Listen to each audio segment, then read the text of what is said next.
La rédaction de l'agence de presse sénégalaise a reçu ce 14 juin 2022 le directeur général du projet de promotion de la gestion intégrée des déchets solides Promoged dans ses locaux.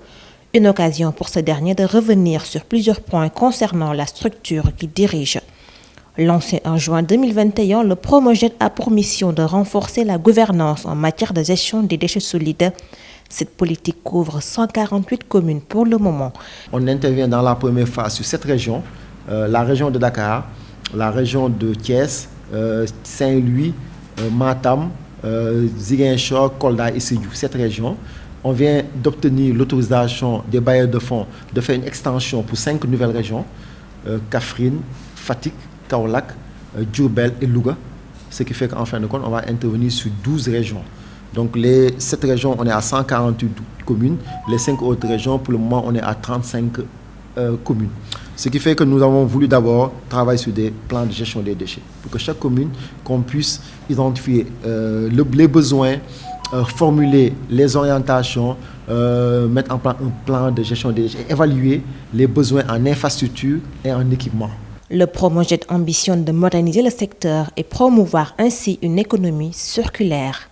Présentement, nous venons d'attribuer les marchés pour la construction déjà de 155 points de regroupement normalisés.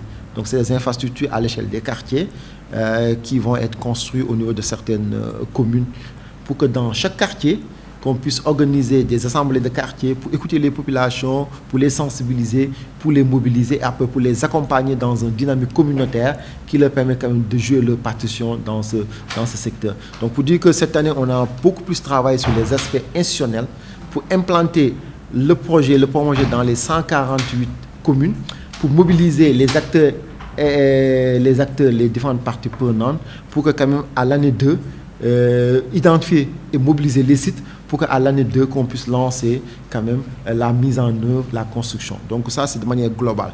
Mais de manière singulière, pour revenir à votre deuxième question, on s'est focalisé sur notre champion.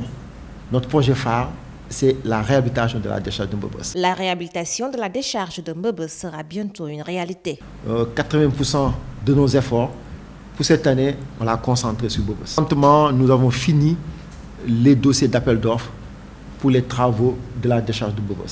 Et l'appel d'offres devra être lancé, on pense, d'ici la semaine prochaine. C'est plus de 18 millions de tonnes de déchets qui sont enfouis sur 115 hectares. Donc c'est un quartier de 115 hectares. Les déchets sont entreposés sur des hauteurs de 10 à 20 mètres. Au total, c'est plus de 18 millions de tonnes de déchets qui sont enfouis.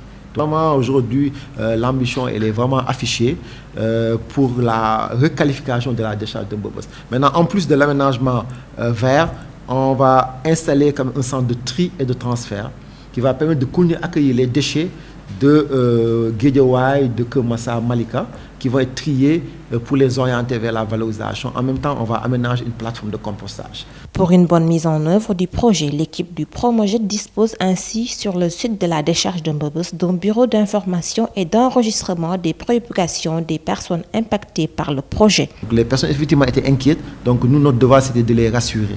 Donc on a mis en place ce bureau d'information pour les accueillir, pour les rassurer, pour les expliquer le projet. Et en même temps, les personnes qui sont préposées là-bas vont aussi sur le site pour faire des tournées et discuter avec les personnes affectées. Et dans le recrutement de ces personnes, on a recruté 3 personnes au niveau du bureau. Pour les 3 personnes, pour eux, on a lancé un appel à candidature sur le site de la décharge. On a dit, OK, aujourd'hui, les récupérateurs qui ont le bac, ils peuvent soumissionner pour être recrutés par le Promoged. Et aujourd'hui, effectivement, il y a des récupérateurs, des personnes qui sont bacheliers, qui ont fait première année, deuxième année, après ils avaient du mal, ils sont allés se transformer en récupérateurs. On a eu plusieurs personnes qui ont soumissionné, on a évalué. Et aujourd'hui, dans ce bureau, un des agents du Promoged, on l'a récupéré il y a quelques mois de la décharge. Il était récupérateur. Donc on en a fait aujourd'hui un agent du Promoged. Donc ce qui fait qu'effectivement, lui, il comprend les enjeux, il comprend ce qui se passe, il peut faciliter quand même l'interaction.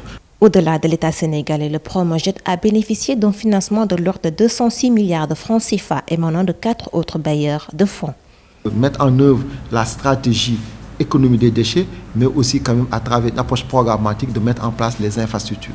Donc ce qui fait que le projet est plus sur cet aspect de mise en place des infrastructures. Comme je dis, 90% du financement, c'est pour faire des infrastructures. Donc nous ne sommes vraiment pas dans l'opérationnel, dans la collecte des déchets, dans l'équipe. Donc nous allons construire les infrastructures et après, au terme de notre mission, nous allons léguer à l'État les infrastructures et l'État, à travers ces structures, va assurer la gestion. L'enjeu est de faire en sorte que les déchets ne soient plus perçus comme quelque chose de répugnant, mais plutôt comme une ressource à valoriser.